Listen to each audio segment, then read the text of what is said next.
I'm David Nye. I'm with Occupy Muskegon. I've also been in touch personally with Dr. McPherson for several years now.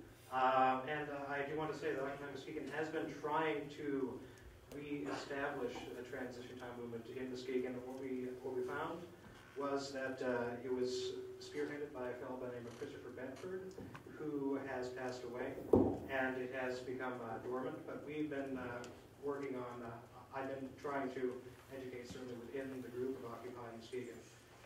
We're on the same page, essentially. And so I would like to, I'd like to see as many people as possible sign up for that list. We are trying to, I mean, it's obviously going to be a separate organization, but we do have a strong nucleus that currently exists in support of the transition movement here. And there are some folks who have been involved in the past who can possibly get back involved. But I did also have one short little passage by a guy named Chris Hedges. Some of you might know him.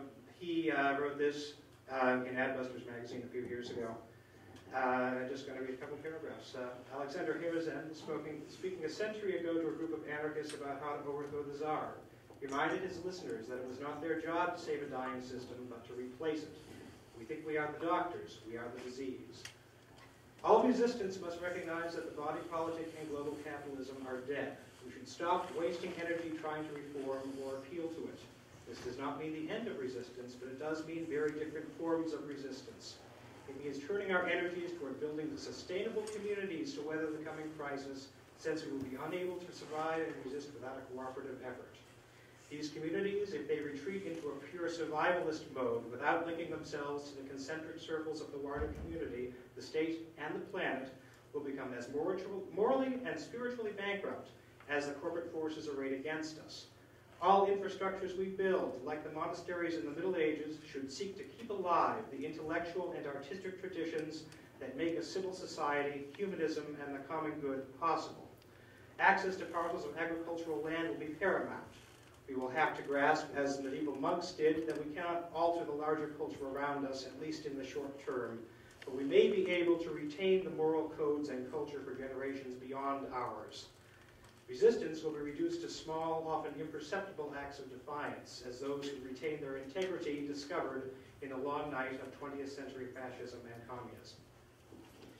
Thank you for sharing that, and we're going to wrap up right there. For those of you who saw the film that was showing on the screens when you came in, that was a film made by Christopher Bedford, who was a leader in the transition town and permaculture movements in this city, and it was a huge loss when he died last year to Muskegon.